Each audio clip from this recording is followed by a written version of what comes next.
I'm Ben Meiselas from the MeidasTouch Network. Judge Aileen Cannon just issued a new order in the criminal case against Donald Trump brought by Special Counsel Jack Smith for Donald Trump's willful retention of national defense information, obstruction, conspiracy, and making false statements. In this order, Judge Aileen Cannon denies without prejudice Special Counsel Jack Smith, the government's motion to implement special conditions of Donald Trump's release, which were subject to, based on the request made by Special Counsel Jack Smith, the filing of the witness list of potential witnesses against Donald Trump. There were 84 of them, filing that list under seal. And here in this order, Judge Aileen Cannon basically denies the request by Special Counsel Jack Smith to file that list under seal. One thing that's notable is that Donald Trump and Trump's own lawyers did not oppose the filing of this list under seal, yet Judge Aileen Cannon has still made the order denying, again, without prejudice, Special Counsel Jack Smith's request to file that list under seal. It should be noted as well that a group of media interveners who formed a press coalition just filed a motion opposing the Department of Justice's request to file the witness list under seal, saying this is a historically unprecedented case and that there's no basis under the First Amendment to keep this witness list secret, reveal the names. The Judge Aileen Cannon did not rule on the media motion, and because she's rejecting the request by Special Counsel Jack Smith to file, as of right now, the names of the witness list under seal, the media motion is moot, according to Judge Aileen Cannon. Now, I'm going to go read for you Judge Aileen Cannon's order, but I'll say from the outset here, I will be very critical of Judge Aileen Cannon where she makes horrific orders and bad orders and orders that I think are unlawful.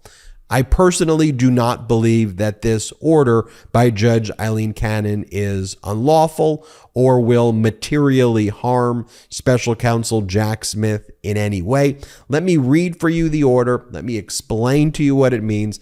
Let me talk to you about what the next steps are. And again, with respect to this order, because it's denied without prejudice, Special Counsel Jack Smith and his team will have the ability to refile. If it was rejected with prejudice, that basically means you can't file it again. I'm done hearing it. Without prejudice basically means you can refile and try to correct some of the issues that the judge is pointing out that the judge thinks is defective. So here's the paperless order denying without prejudice government's motion to implement special condition of release.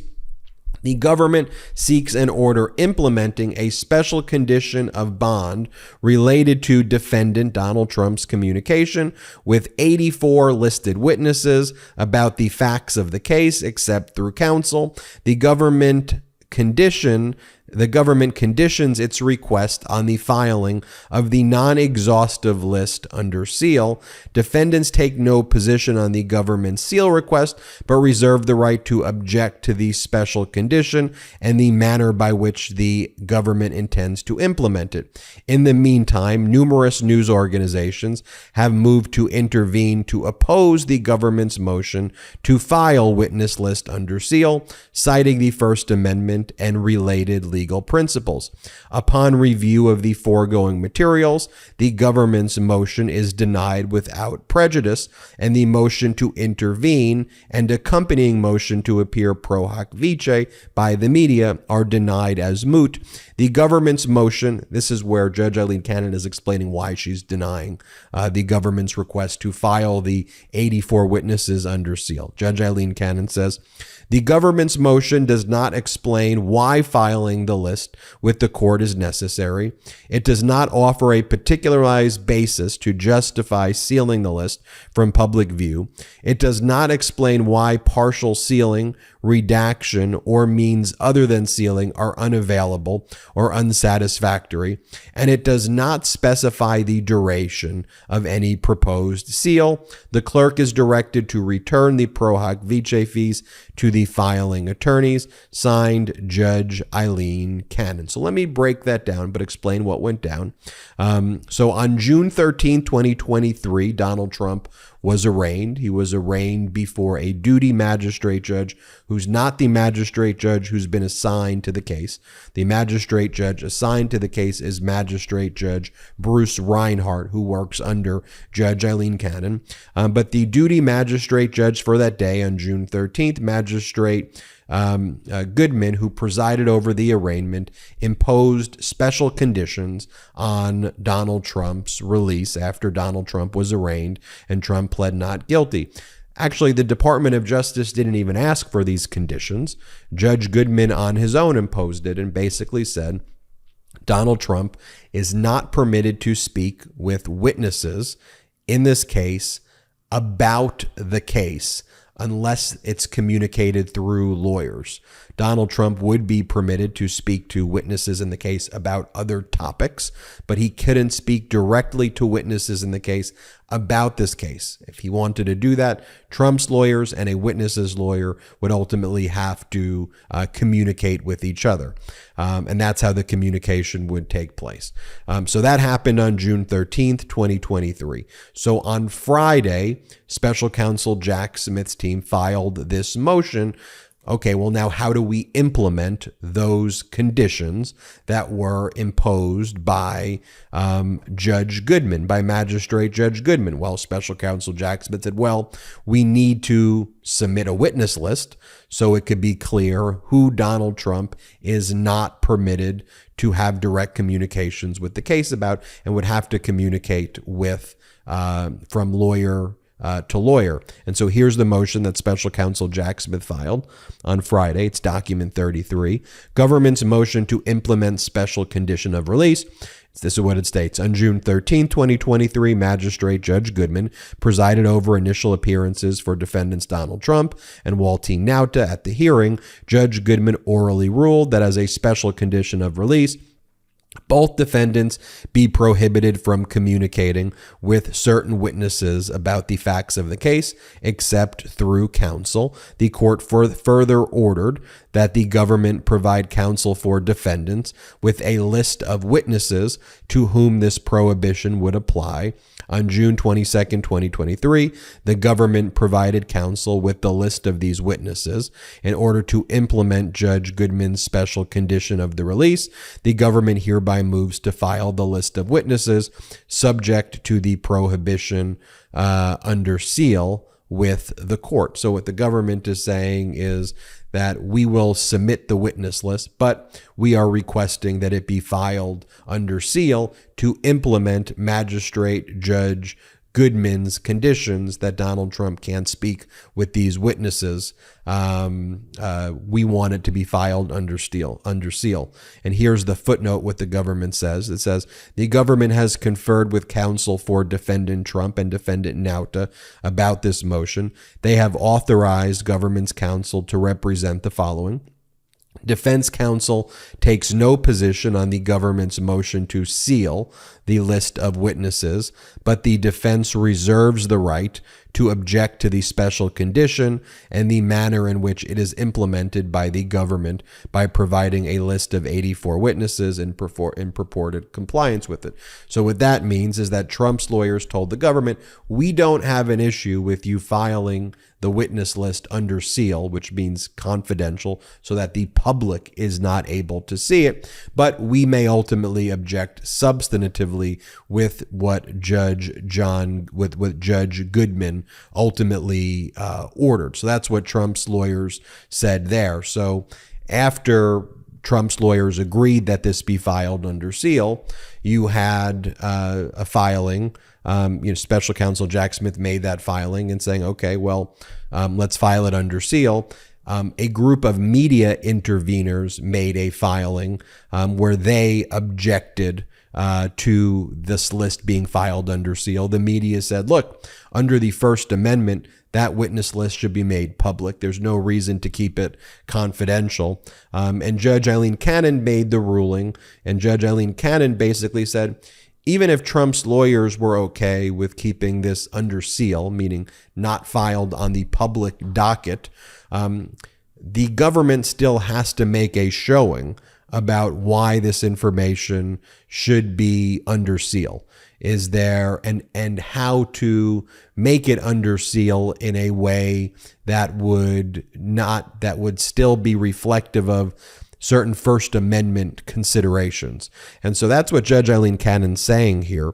I mean, she's saying, okay, the government's motion, the one that I just read you, does not explain why filing the list with this court is necessary.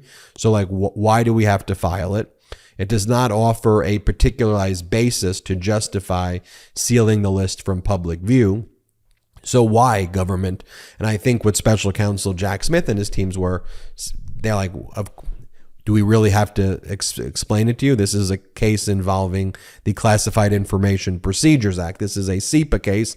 This is about the theft of classified records, and Donald Trump and his supporters will potentially attack these witnesses in a case involving the theft of classified records. So you really need us to actually make that showing to you. And here Judge Aileen Cannon saying, yes, I want you to basically make that showing to me and set forth in a motion why it needs to be filed under seal versus in the public, and give a particularized basis for it.